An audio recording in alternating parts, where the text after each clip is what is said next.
E conhecereis a verdade, e a verdade vos libertará.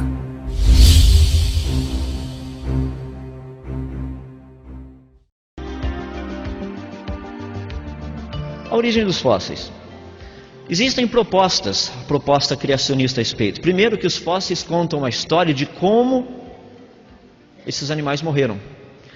Os métodos de datação que nós estamos tão habituados estão baseados praticamente em pressuposições que são questionáveis. Esse é um outro probleminha que a gente tem.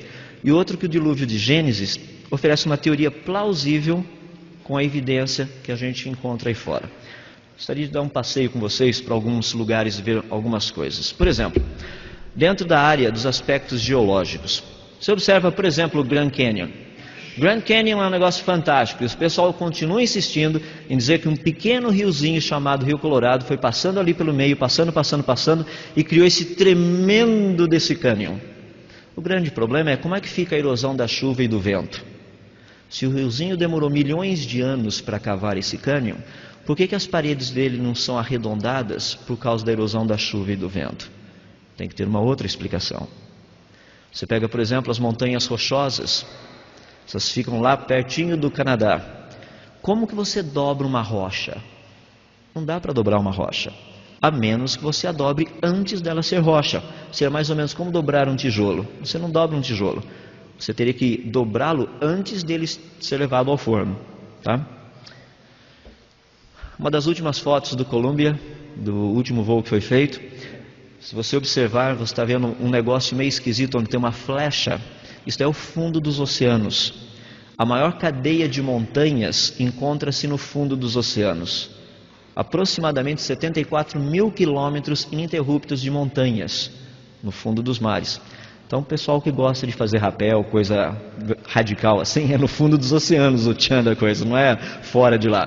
Tá? Então, tem muita coisa interessante para a gente pegar e estudar por aí. Quando a gente olha a nível dos passeios que a gente faz, você vê camadas e mais camadas, chamada estratigrafia, rocha sobre rocha. Mas quando a gente olha para tudo isso, você fala assim, afinal de contas, o que tem tudo isso a ver com fósseis? O que isso tudo revela para a gente? Porque a evolução tem feito uma pesquisa, que também os criacionistas têm feito. O que você encontra nessas camadas de rochas? Fósseis. Existem fósseis de vários tipos, fósseis em rochas sedimentares, fósseis petrificados, vulcânicos, fósseis em âmbar, fósseis ou em gelo ou em turfeira. Por exemplo, fósseis em rochas, você vai encontrar o animal na rocha, como aqueles que eu tenho ali, ou pegadas de animais, como aqui você tem uma delas que foi encontrada na Espanha. Na parte de fósseis vulcanizados, você tem, por exemplo, o pessoal de Pompeia, que sobrou desse povo numa erupção vulcânica. Mais embaixo, a floresta petrificada que existe nos Estados Unidos. Quando a gente pega em fósseis em âmbar, que é uma resina de plantas, o pessoal que já assistiu o Parque Jurássico lembra daquele negocinho na ponta da bengala. É isso aí a coisa, tem um insetozinho preso ali dentro. É um inseto que fica preso. Pode ser pólen, coisas desse jeito. E nós temos fósseis também em gelo ou em turfeira. Em gelo você tem, por exemplo, ali um mamute de Berezovka, um dos mamutes mais conhecidos. Foi encontrado com comida na boca, ainda em estado preservado. Ou seja, o animal morreu congelado sem ter dado tempo para ele engolir a comida. Só para vocês terem uma ideia.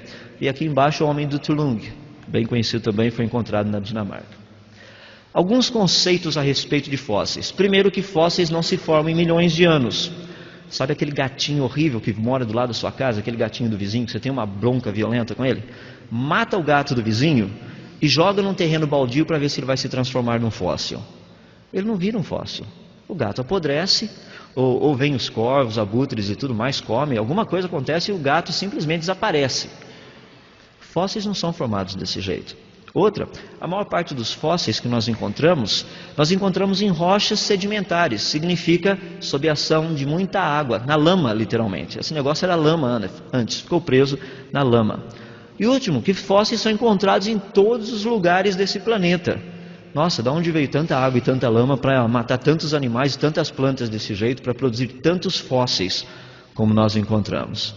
E daí a questão que eu já mencionei para vocês, que geralmente os fósseis contam a história de como um ser vivo morreu, não de como ele viveu. Tem que viajar bastante para ver como ele viveu. Viajar no que eu digo, pensar. Processos de fossilização, por exemplo, vocês vão perceber, esse é o peixinho que está ali.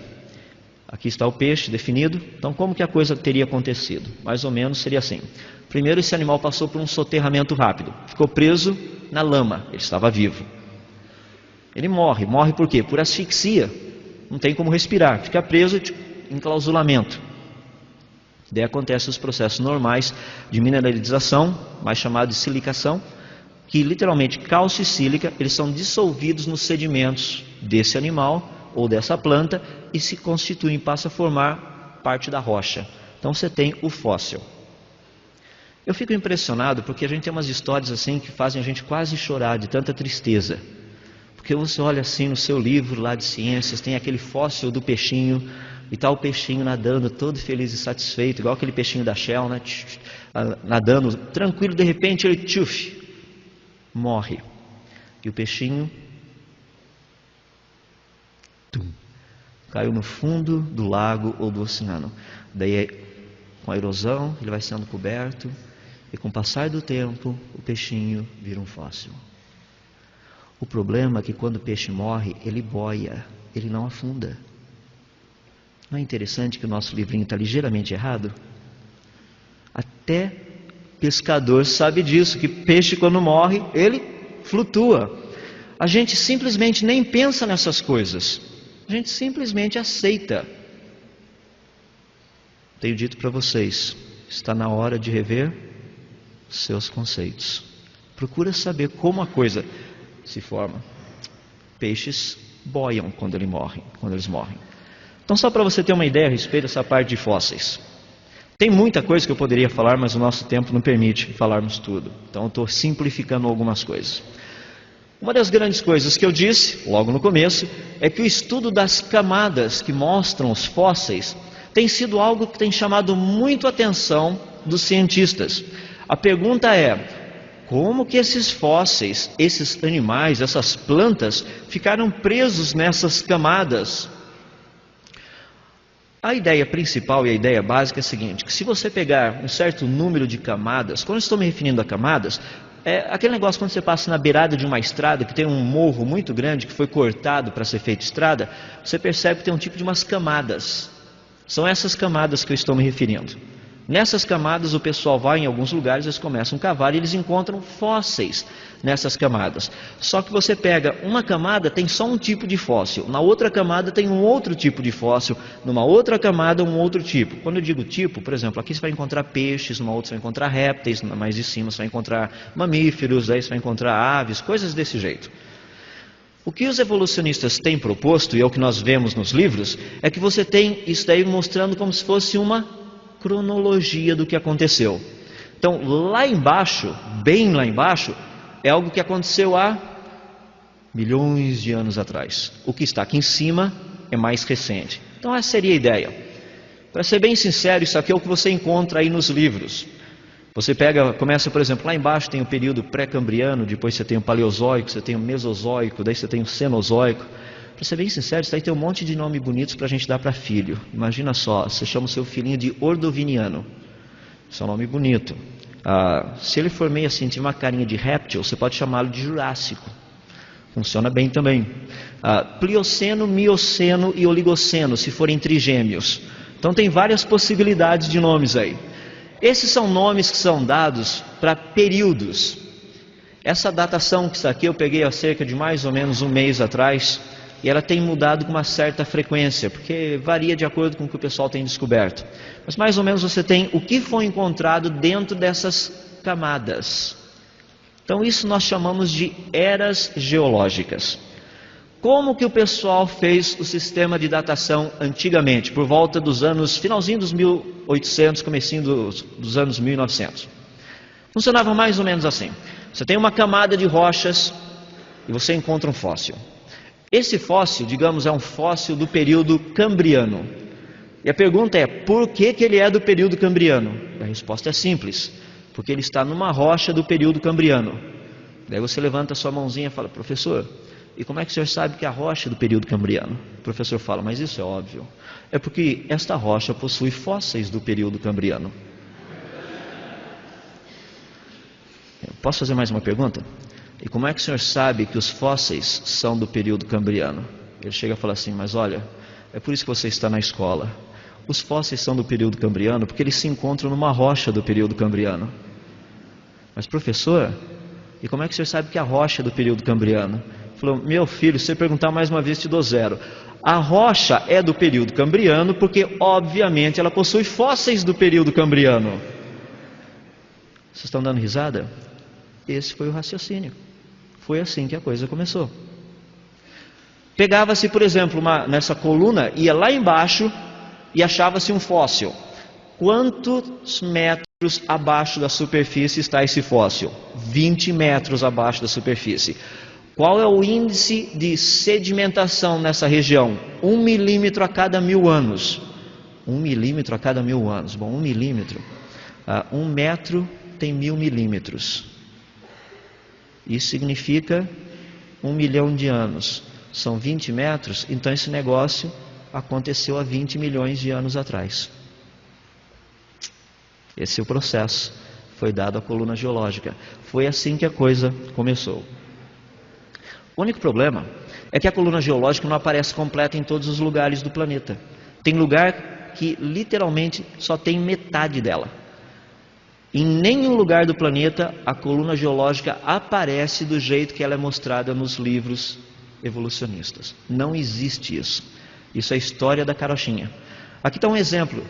Eu peguei, por exemplo, o Paleozoico inferior, está no gráfico de cima, o Paleozoico superior no gráfico do meio e o Mesozoico de baixo.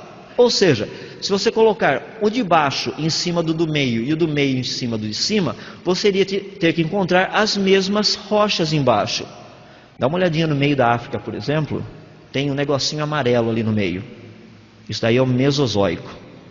Aonde que está o Paleozoico superior, que deveria estar logo embaixo? Ali no gráfico do meio. Não tem Paleozoico embaixo desse Mesozoico. O que aconteceu? Ninguém sabe. Só no Grand Canyon do Colorado, por exemplo, você vai vendo essas camadas, de acordo com a evolução, está faltando apenas 100 milhões de anos geológicos. Já pensou? Você liga para um desfalque desse tamanho? Suponhamos que seu salário seja de R$1.000 por mês. Você vai receber o cheque e houve um pequeno erro de 1.000. Vem apenas R$1. Você reclamaria? Ah, tudo bem, pequeno erro isso daí. Não vai fazer diferença para mim esse mês. Pessoal, são 100 milhões de anos faltando ali no meio. Aonde foi parar 100 milhões de anos? Os problemas que nós temos com a coluna geológica são muito interessantes quando você começa a tratar de fósseis. Primeiro, isso aqui é uma foto muito interessante, foi tirado pertinho do rio Utah. Aquele lado é o lado positivo do fóssil, esse outro lado é o lado negativo do fóssil. Isso é uma pegada de ser humano usando sapato em cima de um trilobita. O problema é que o trilobita viveu há 600 milhões de anos antes do homem, segundo a evolução. Eu tenho minhas dúvidas, porque tinha um cara de sapato que pisou em cima de um deles. E estava marcado na rocha ainda, ficou bem escrito para ninguém ter dúvida do negócio. Esse é um problema sério. Isso são 100 milhões de anos de diferença de acordo com a evolução, e a gente tem prova de que homens e trilobitas viveram juntos. O interessante é que se você datar essa rocha, ela tem cerca de 600 milhões de anos. Ou seja, 600 milhões de anos atrás, os homens andavam de sapato. Pode ser que tinha uma ameba, um baita de um amebão, entende? Um pezão desse tamanho. As amebas eram bem inteligentes, como eu disse para vocês. Brincadeira. Então, um contexto muito interessante para a gente pensar. Pólen de plantas, por exemplo. Só no Grand Canyon foram encontrados pólens fossilizados de plantas, só que o interessante é que o pólen aparece em camadas de rocha de milhões de anos antes da planta ter aparecido. Olha a diferença, o de cima é o pólen fossilizado, o de baixo é o pólen de hoje da planta. Qual a diferença? Nenhuma. Exatamente igual. Fósseis de árvores causam um dos grandes problemas para os cientistas, que nós chamamos de fósseis poliestrata. Eles passam várias camadas. Por exemplo, ali você tem uma árvorezinha encontrada na Alemanha, aqui no meio tem uma outra árvore, o cara do lado não é um fóssil, ele é o pesquisador, tá? O fóssil é aquele negocinho preto no meio. E tem mais uma outra também encontrada numa mina de carvão na Alemanha, do lado esquerdo, do seu lado direito. Essa árvorezinha aqui do lado, a primeira, tem cerca de aproximadamente uns 7 milhões de anos. Se você contar todas as camadas que ela atravessa. Ou árvore dura de morrer essa daí. A árvore do meio, cerca de 5 milhões de anos. E essa da Alemanha, a da direita, ela está de ponta cabeça. Significa que no passado as árvores cresciam com as raízes para cima e com as folhas para baixo. Nós percebemos árvores em várias posições depois da explosão do Monte Santa Helena lá nos Estados Unidos, o Mount St. Helen. Quando ele explodiu em 1980, ele formou, literalmente, ele produziu uma lama, um lamaçal muito grande que desceu morro abaixo e detonou todo esse negócio. Então você encontra no meio dessa lama árvores em pé, árvores inclinadas, árvores de ponta cabeça, do jeito que você quiser. São indicações que a gente precisa estudar. Dentro da área de datação, eu expliquei para vocês dentro da coluna geológica como que o pessoal fazia a classificação, mas você pode perceber que o método não era muito científico. Então o que eles resolveram fazer é criar um processo mais científico. E o Wheeler Libby, em 1955, praticamente desenvolveu um método que ficou conhecido como carbono 14. Carbono 14 ele tem um princípio que é chamado de meia-vida do elemento. Carbono 14 é um carbono radioativo. Ele tem a tendência de voltar a ser nitrogênio, porque ele era nitrogênio antes. Ele passou a ser carbono e agora ele quer voltar a ser. Só um exemplo. Se você pega 800 gramas de carbono 14 e guarda num lugar, dali 5.730 anos, você teria apenas metade disso. Apenas 400 gramas de carbono 14. O restante se transformou em nitrogênio. Mais 5.730 anos, mais metade se transforma em nitrogênio, agora você só tem 200 gramas de carbono 14. Passam mais 5.730 anos, você tem apenas agora 100 gramas de carbono 14. Você fala, tá, mas o que tem a ver isso aí com a datação do carbono 14, afinal de contas? A gente precisa entender essa parte do pacote para entender o resto. Carbono 14 funciona mais ou menos assim. Você tem nitrogênio na atmosfera da Terra. A radiação do Sol bate no nitrogênio, transforma isso em carbono 14. Carbono 14 se junta a 2 átomos de oxigênio produzindo CO2. CO2 passa pela planta através do processo de fotossíntese e o carbono 14 agora é incorporado à planta. Vem um animal e come a planta. Agora o animal recebeu o carbono 14. O carbono 14 é incorporado à estrutura desse animal. A partir de um momento que o animal morre, não entra mais carbono 14 nele. Você fala, tá, e o que tem a ver isso com a meia-vida? Deixa eu me dar um exemplo. Eu pego uma bacia bem grande de jabuticabas. No domingo pela manhã eu coloco 100 jabuticabas ali dentro. Eu sei que todos os dias vem 10 passarinhos e cada um deles leva uma jabuticaba embora. Então domingo de manhã eu coloquei minha bacia lá fora.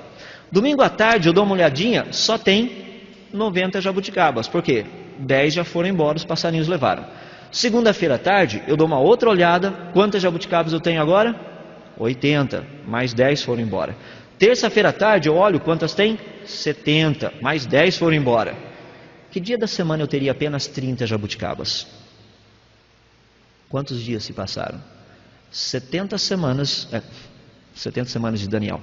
70 jabuticabas já foram embora. Sobraram apenas 30. Se são 10 por dia, 7 dias se passaram. Como é que funciona então? Domingo, segunda, terça, quarta, quinta, sexta, tem que ser sábado à tarde. É a mesma ideia do carbono 14. Quanto de carbono tinha quando o animal morreu? Quanto que tem hoje? Acha a diferença, isso te dá o valor em anos. Dá um exemplo prático para vocês. Eu saio por aí, encontro um pedacinho de árvore fossilizado que é uma erupção vulcânica. A pergunta é, quando aconteceu essa erupção vulcânica? É isso que eu estou querendo saber. Então vamos pesquisar. O que está disponível para mim? Meu pedacinho de carvão. Vou pegar meu pedacinho, levo lá na máquina, coloco e vou medir. Quantas desintegrações de carbono 14 estão acontecendo? 7 desintegrações de carbono 14 por grama por minuto. É isso que está acontecendo. Falo, legal. Quantas desintegrações estariam acontecendo se esse pedacinho de carvão tivesse literalmente, a erupção tivesse acontecido hoje? Que é o dado atual, que é o que eu preciso para comparar. Hoje eu teria 15,3. Agora, simplesmente o negócio fica fácil. Por quê? Você usa a sua famosa equaçãozinha da lei da concentração, pluga os númerozinhos ali, você tem a meia-vida do carbono 14, faz o cálculo do negócio, resultado, 6.500 anos. Ou seja, essa erupção vulcânica aconteceu há 4.500 antes de Cristo. Você fala, mas o método é bom. O método é bom. Tem alguns probleminhas. Pequenos probleminhas que eu gostaria de mostrar para vocês. Primeiro, quem me garante que a quantidade de carbono 14 na época da erupção era igual a que é hoje? Nós não sabemos. Assume-se que é a mesma, porque a quantidade é muito pequena. O problema é que o dado científico mostra o contrário, que essa quantidade de carbono 14 está aumentando. Ou seja, o carbono 14 dá uma indicação errada para a gente da idade. A outra é que o carbono 14 só é válido até 50 mil anos. Não dá para fazer datação acima de 50 mil anos. Deixa-me dar um exemplo. Eu chego para vocês e falo assim, nossa, está ligeiramente quente aqui dentro, acho que está uns 25 graus centígrados. Não sei para vocês aí embaixo, eu com toda essa luz aqui em cima, parece que está uns 25 graus centígrados. Você fala, não está tudo isso. Está a 25 graus centígrados? Ou está a 77 graus? Ou 298 graus? Os grandes problemas que nós temos, quando eu menciono valores, é o seguinte: que escala eu estou usando? Por exemplo, a nível de temperatura. Eu poderia me referir a 25 graus Celsius, ou 77 Fahrenheit, ou a 298 Kelvin. O grande problema que nós temos é, um ano de carbono 14 radioativo equivale a um ano de 365 dias? Aí é o nosso problema com o carbono 14. Então vocês têm uma ideia aqui do porquê a gente só data até 50 mil anos.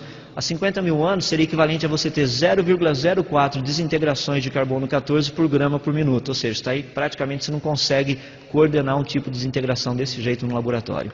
Esse é o limite. Então se alguém chegar para você e falar, nossa, mas tem um fóssil aqui que foi datado, deu milhões de anos, e dataram com carbono 14. Pode dar risada porque é mentira. Só até 50 mil. Existem outros métodos, eu não vou tratar deles só para vocês saberem. Existe, por exemplo, potássio, argônio, rubídio, estrôncio, tem uma tonelada deles aí. Todos nomes bonitos, para a gente dar para os filhinhos, são nomes dos elementos químicos. Só um exemplo, a mesma rocha datada com dois métodos diferentes. Num método deu cerca de aproximadamente 100 milhões, que é de 10 mil a cento e poucos milhões de anos, que é o potássio argônio. No rubídio estrôncio, a mesma rocha deu de 1,27 a 1,39 bilhões de anos. Uma pequena diferença. O método é o mesmo. Ou seja, a rocha é a mesma. Alguma coisa está errada. Qual dos dois o pessoal usa? O que dá o valor mais antigo. Probleminha com a evolução das aves. Só para exemplificar a questão de datação. Nós temos o seguinte, que quando a gente dá uma olhadinha, você percebe que na escala evolucionista, as aves vieram depois dos répteis. Então se você pega, por exemplo, esse achado do Mark Norell, está de acordo, foi datado cerca de 125 milhões de anos. Excelente. O John Rubin também achou um fóssil e foi datar o fóssil, vocês podem ver que não é datado com carbono 14, e o dele deu 220 milhões de anos. 220 milhões de anos significa que as aves vieram antes dos dinossauros. A pergunta é qual dos dois está certo? A evolução sempre procura puxar a sardinha para o seu lado. Esse é o grande problema que nós temos trabalhado esses dias. Já mencionei que existem outros métodos de datação. Só para vocês saberem, tem varvito, magnetismo terrestre, dendrocronologia, que é dos anéis de árvores, tem termoluminescência, tem um monte deles aí. Só para vocês saberem que existem outros métodos. Deixa eu dar algumas coisas interessantes dentro dos fósseis. Fósseis vivos. Selacanthus, por exemplo, foi por muito tempo considerado aquele animal que foi o réptil, o peixe de transição entre peixes e répteis, e anfíbios, desculpe-me. Você tem fóssil, viveu cerca de mais ou menos, o fóssil foi datado cerca de 350 milhões de anos atrás, e deve ter desaparecido há 280 milhões de anos atrás, porque nas rochas de 280 milhões para cima você não acha mais selacanthus. Então é a época que ele deveria ter desaparecido. Em 1938 pescaram o primeiro, em 1952 o segundo, em 1987 filmaram um cardume inteirinho nadando no fundo dos oceanos, em 1995 já sabiam que tinham 2 famílias de selacanthus. Mudou alguma coisa? Nada. Tuatara, um fóssilzinho datado 225 milhões de anos. Deve ter sido extinto há 135 milhões de anos atrás, porque em rochas de 135 milhões para cima não se acha mais tuatara. Fotografia da tuatara. Isso aqui é muito interessante, porque alguns pesquisadores, quando chegaram nas ilhas da Nova Zelândia no comecinho do século passado, estavam lá fazendo pesquisa, de repente passa um garotinho, né, andando, adivinha com o quê? Qual era o bichinho de estimação dele? Uma tuatara. Os cientistas ficaram doidos. Uma tuatara viva, isso é fantástico. Nós compramos a sua tuatara por $1.500. Tchum. O menininho vendeu a tuatara e foi embora. $1.500 no bolsinho. No outro dia veio um menininho com uma cesta de tuataras perguntando se eles queriam comprar mais. Tinha tuatara esparramada na ilha toda, lá. Tinha igual erva daninha, o pessoal queria se livrar das tuataras. Alguma mudança? Nenhuma. Aí você fala, mas como é que funciona então? Você tem o fóssil, então existem animais vivos que também existem no registro fóssil? Sem dúvida, tem fóssil de vaca, tem fóssil de galinha, tem fóssil de gato, tem fóssil de jacaré, tem fóssil de camelo, tem fóssil de rinoceronte, tem fóssil de todos esses negócios por aí. Você pensa que é só fóssil de dinossauro? Não é. Mas o que é interessante é que fósseis vivos você acha em todas as áreas. Qualquer área que você for. Isso não é um fóssil vivo, tá? É o diretor de um famoso museu na Alemanha, Museu da Pré-História Viva, Dr. Joachim Schwenn. Ele possui uma coleção de fósseis vivos nesse museu com mais de 500 espécimes. Ou seja, existem mais de 500 fósseis diferentes, não iguais, de plantas, animais, insetos, o que você quiser, tem. Tem o fóssil e tem a foto ou o animal vivo do lado. Isso foi algo que ele nos disse. Os livros textos evolucionistas geralmente apresentam 6 a 12 exemplos de fósseis vivos. Daí a impressão de que eles são exceções raras, mas não são. Vou fazer uma pergunta para vocês. Mais de 500 fósseis vivos testificam que em milhões de anos a evolução não aconteceu. Se um único fóssil é usado pelos evolucionistas para mostrar que a evolução aconteceu, o que dizer de 500 que dizem que não aconteceu? De que lado está a evidência, afinal de contas? O problema é que o pessoal mostra só um pedacinho da coisa. Eles não mostram o pacote todo. Mostram os fósseis vivos. Mostra essa grande quantidade de fósseis vivos que tem por aí. Por exemplo, genealogia do homem moderno. Há mais de 25 anos, cientistas nem pensam que o homem veio do macaco. Eles sabem que homens e macacos tiveram um ancestral comum, pelo menos é isso que eles propõem. Isso do lado deles, do meu lado, homem foi homem desde o começo. Mas aí está a lista de todo o pessoal. Olha o primeiro deles. Um dente. De um único dente, isso aí foi um ancestral dos seres humanos, tá? Achou-se um dente. O que você faz com um dente? Eu sei, vocês estão dando risada, eu também dou risada, mas os caras publicam um artigo e ainda recebem dinheiro para isso. O homem de Tomai foi descoberto em 2001. Olha, eu peguei isso aí direto da revista Nature, onde foi publicado o artigo original. Olha daquele lado. A fauna associada ao fóssil sugere que o mesmo tenha de 6 a 7 milhões de anos. Além de ser a fauna, ela sugere. E já saiu por aí que foi encontrado fóssil de 6 ou 7 milhões de anos. Existem outras interpretações? Existem. Aqui tem um estudo feito mostrando o homem da caverna dentro do período de Torre de Babel até a entrada de Abraão na terra prometida. O mesmo período, chamado Pleistocênico, o homem da Idade da Pedra. Alguns exemplos: homem de Piltdown, homem de Java, fraude. Só olhar nesse material do W.R. Thompson, Introdução à Origem das Espécies, página 17. Ramapithecus é da família do orangotango. É só olhar no Natural History, agosto e setembro de 1979. A famosa Lucy, o Australopithecus afarensis, não passava de um gorila ou um chimpanzé extinto. Jornal de Physical Anthropology, volume 60, março de 1983. Você precisa estudar e passar no vestibular acreditando numa mentira. Dá para ter um pouquinho de ideia da revolta às vezes que a gente sente, da briga que a gente tem? Isso é jornal, isso aí você pode pegar, pode puxar da internet, vai atrás, você encontra esse material. Homem de Nebraska, de um único dente, olha o que os caras descobriram. Fizeram até o desenho do peça, e teve muitos livros por aí. O negócio que era um dente de porco, pequeno probleminha. O que a gente sabe com certeza da genealogia do homem moderno? Só para vocês terem uma ideia. Fono sapiens da década de 50, o Fono octotractus da década de 60, o Fono cassetus da década de 70, Fono CD erectus da década de 80 e o MP3 modernos agora da década de 90. Isso é básico, a gente sabe com certeza, tá? Tá bem documentado. Então eu gostaria agora de terminar falando duas áreas rapidamente. Uma é dos queridos dinossauros. O pessoal fala tanto dos dinossauros.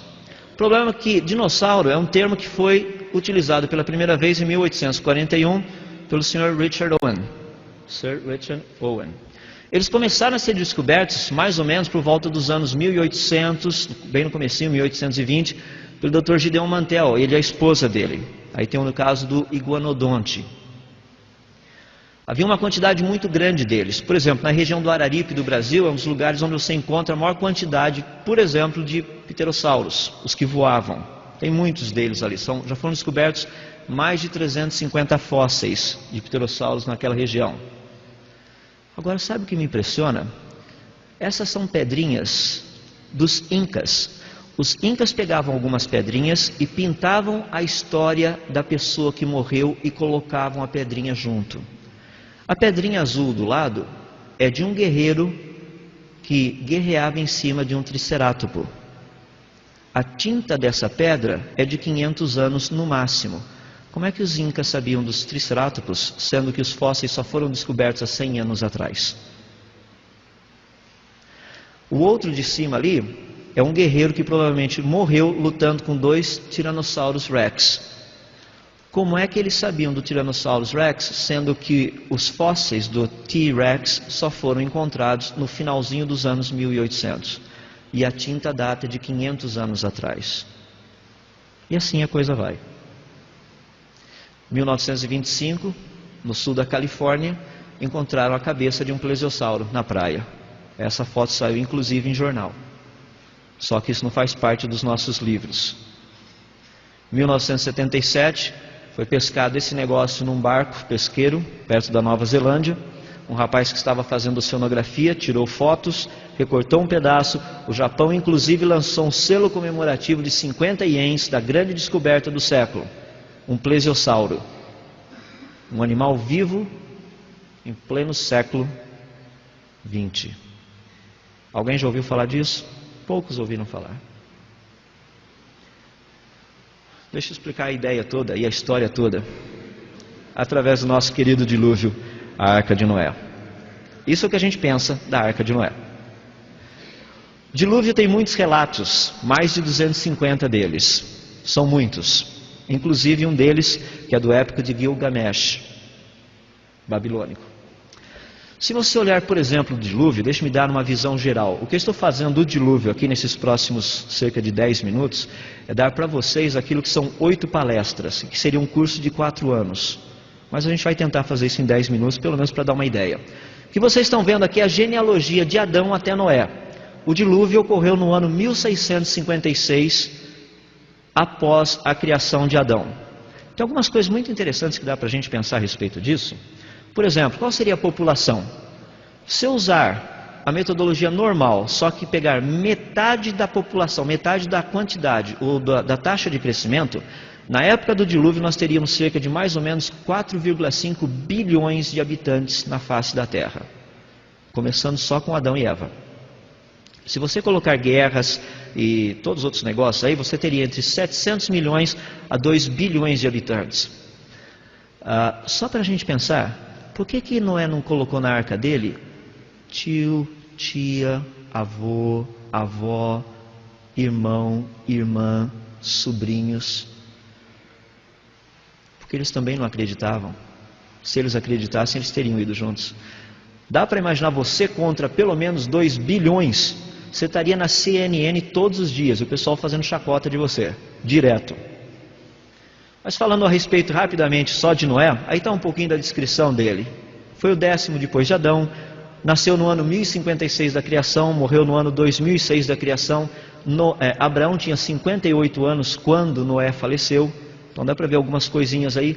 Ele viveu 950 anos, viu até a sua 10ª geração, teve 3 filhos que a gente já conhece. A profissão dele era fazendeiro. Ele construiu um barco. Esse barco, chamado a Arca, provavelmente está localizado nesse lugar chamado Monte Ararat. A vista do Ararat, visto de baixo, visto de cima de satélite. É muito difícil encontrar esse negócio. O Ararat tem uma camada de gelo em cima dele de 32 quilômetros quadrados.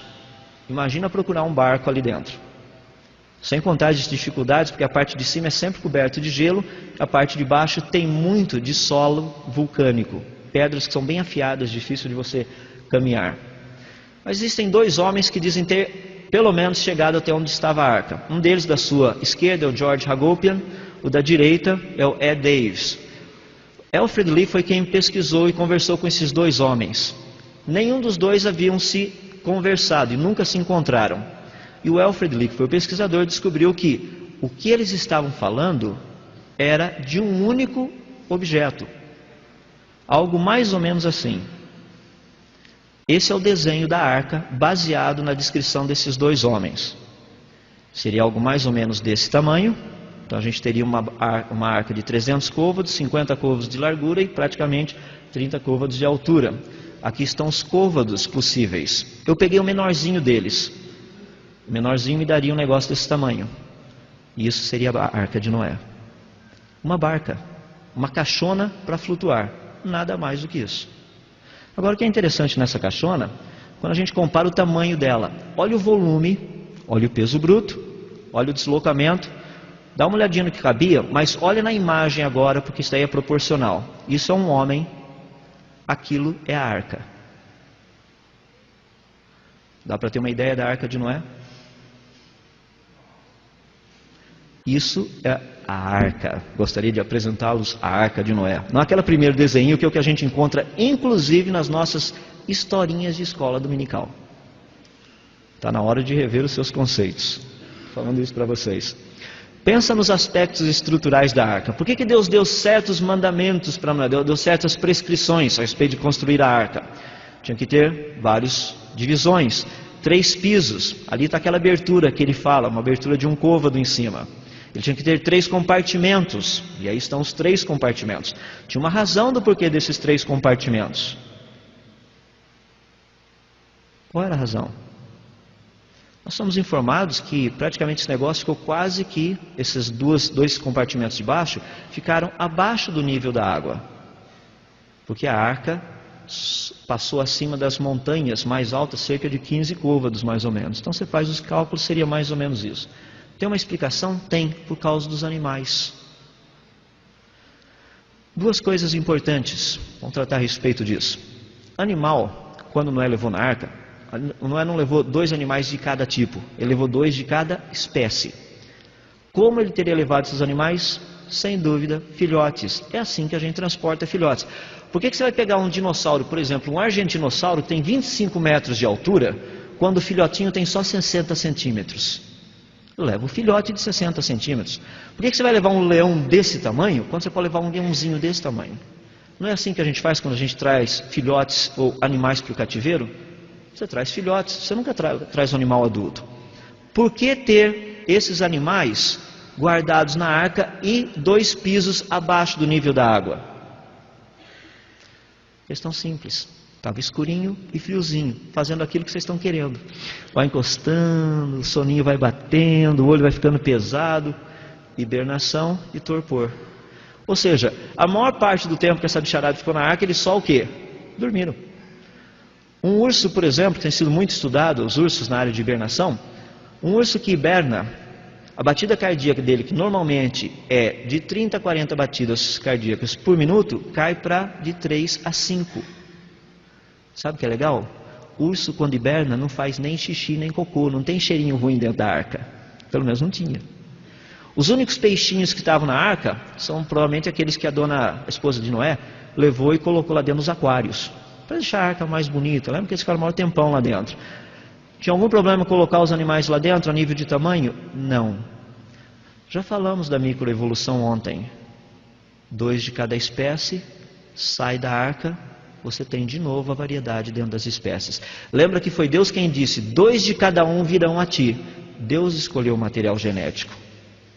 Noé só teve que colocar a bicharada dentro da arca. A escolha genética foi de Deus. Então, só para ter um pouquinho de ideia, quanto tempo durou o dilúvio?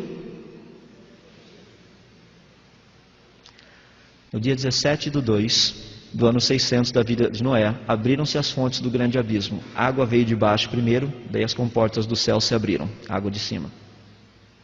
40 dias depois, fecharam-se as comportas do céu e as de baixo. 150 dias depois, a arca ficou presa, literalmente, na montanha do Ararat, igual um navio que encalha num banco de areia. Não dá para ver embaixo ainda, foi o fundo dele que enroscou, o fundo da arca. 223 dias depois do início do dilúvio, foi possível ver o comecinho, o topo das montanhas. 263 dias depois, Noé abre a janelinha e solta um corvo. 270 dias depois, ele solta uma pombinha. Estou dando do dia 0 do dilúvio, tá? 7 dias depois, ou seja, 277, ele solta uma outra pombinha, ela volta com um raminho de oliveira na boca. 7 dias depois, ele solta de novo a pombinha, ela vai embora e não volta mais. 213 dias depois que começou o dilúvio, Noé remove a cobertura da arca. 371 dias depois, Noé sai da arca. 371 dias. Imagina você saindo da arca, com a sua arquinha ali. Você sai, já pensou que tristeza? Para as mulheres, não ter um shopping center no planeta. Todos acabaram. E para a gente, para os homens aí, não tem um Vasco, não tem um Flamengo, não tem um Corinthians, não tem um Palmeiras, não tem problema. Santos, não tem nenhum desses outros aí para a gente poder pegar e torcer. Dá para ter uma ideia? Um pouquinho a respeito para vocês considerarem. Só uma cronologia rápida do dilúvio. Estou dando uma passada bem rapidinha para vocês terem uma ideia. 371 dias, 150 dias de inundação, 221 dias de escoamento. Um pouquinho do dilúvio. Vamos ver a parte científica do negócio rapidamente, então. 2 teorias. Havia uma única Pangeia. A gente sabe disso. Uma única porção seca. Existem 2 teorias. Das placas tectônicas, das hidroplacas. Não vou mencionar das placas tectônicas, porque ela já é conhecida de muitos. Vou mencionar das hidroplacas, que essa aqui é mais desconhecida. Ou seja, da onde veio a água. Algumas descobertas interessantes. Pesquisas com poços de alta profundidade, de 9 a 12 quilômetros, revelaram o quê? Água lá embaixo. Água normalmente não tem como chegar lá embaixo, então essa água teria que estar ali para começar. A partir disso foi desenvolvida uma teoria que mostra o seguinte: havia praticamente, antes do dilúvio, uma camada, um lençol de água em volta da terra toda, abaixo até dos oceanos, abaixo do continente, de mais ou menos 1 quilômetro de espessura, seria esse negócio. O que praticamente teria acontecido seriam essas 4 fases, que é o que essa teoria propõe. Vamos dar uma olhada rapidamente na teoria e ver o negócio. A primeira, a fase da ruptura. Você tem essa água ali embaixo, de repente, há uma ruptura, essa água sai. Ela começa a sair, o que acontece? Ela vai inundar o planeta. Você tem 11 quilômetros praticamente para essa água subir e chegar até a superfície. À medida que ela vai subindo, ela traz muita lama e muito lodo. O que acontece? Essa lama e esse lodo começam a cair do lado. Vai soterrar animais e plantas. O que a gente precisa mesmo para fazer fóssil? Muita água, muita lama, muito lodo. Um pouco dessa água sobe mais alto por causa da pressão, pulveriza praticamente, transforma em gelo em pó. Um mamutezinho lá longe começa a receber aquela chuvinha por causa dessa água que está caindo e de repente começa a cair muito gelo em pó. Se você quer ver o efeito, pega um dia, molha a sua mão e encosta no refrigerador, plunk, lá dentro. Tenta tirar a sua mão, você vai sentir o efeito. Não faz isso não, que vai ficar pedaço da pele lá dentro, tá? Porque não vai sair. Mas isso é o que o mamute experimentou. Fase 2, água de baixo, água de cima, é o que eu mencionei para vocês. Fase 2, inundação. Simplesmente tudo inundado, Noé com seu barquinho lá em cima. O que estava acontecendo embaixo disso? Deus estava mudando o planeta. Mudando totalmente, inclusive os continentes. Deixa eu dar um exemplo rápido para vocês. Vou pegar uma mola, vou comprimir essa mola e colocar 2 tabuinhas em cima dela. De repente eu vou começar a separar essas 2 tabuinhas. O que acontece com a molinha ali no meio? Ela forma um solavancozinho. O que aconteceria no fundo dos oceanos se eu afastasse a África da América, por exemplo? Antes as 2 estavam juntas. Se eu afastasse, seria algo mais ou menos assim. Você tem uma placa indo para um lado, outra placa indo para o outro. O fundo iria fazer o quê? Subir. Pelo fato da Terra ser redonda, ele iria rachar no sentido radial, também no sentido horizontal do sistema. Mais ou menos o que vocês estão vendo aí. Sabe o que é interessante nisso? Dá uma olhadinha. Será que a gente já viu isso em algum lugar?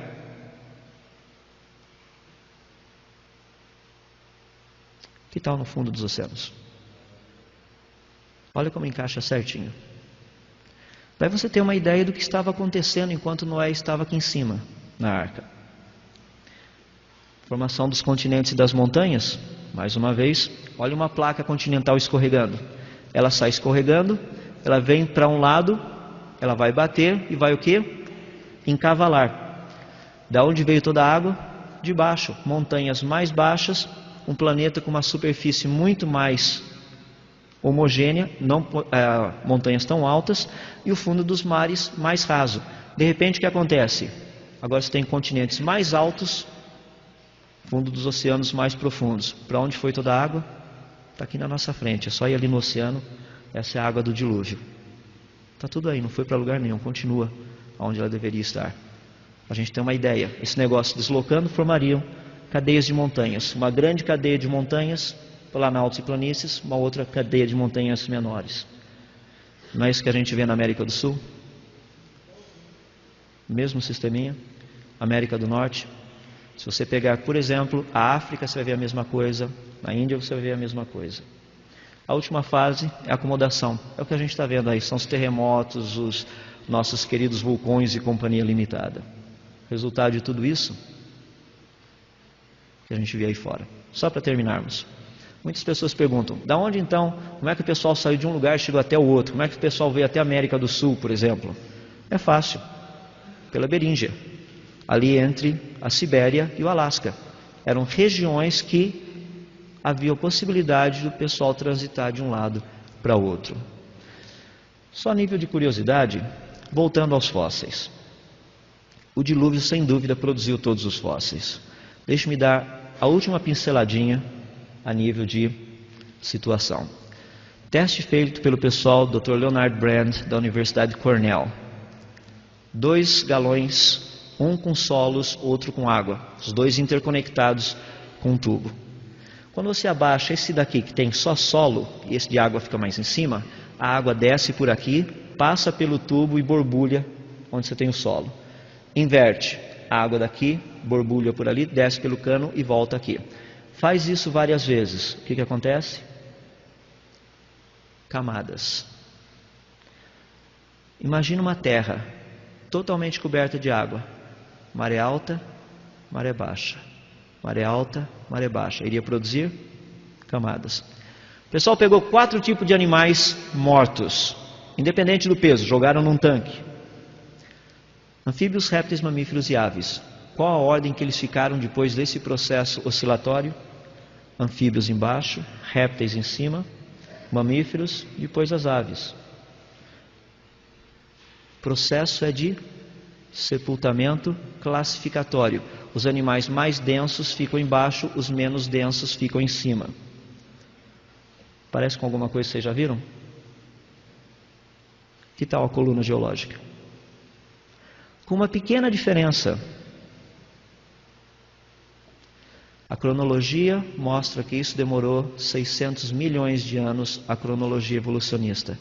A criacionista mostra que a coluna geológica com os fósseis foi feita em 1 ano. Uma pequena diferença. Um negócio que isso aqui a gente faz no laboratório e mostra para o povo. Existem evidências? Existem. Muitas evidências. Quem quiser conhecer mais a respeito, tem um livro que ainda não existe no português, existe apenas no inglês e no chinês. Se você conhecer chinês, já existe no chinês. É chamado In the Beginning, Compelling Evidences for Creation and the Flood. Dr. Walter Brown. Ele explica muito detalhadamente a respeito do que eu falei para vocês, resumidamente, sobre a teoria das hidroplacas. Tem muita coisa por aí para a gente trabalhar em cima. Só que eu gostaria de terminar lendo para vocês 2 versículos muito importantes a respeito de tudo isso que nós conversamos. Abram suas Bíblias em Deuteronômio, capítulo 29, verso 29. Deuteronômio 29, 29. É um versículo muito conhecido. Ele diz o seguinte, Deuteronômio 29, 29. As coisas encobertas pertencem ao Senhor, nosso Deus.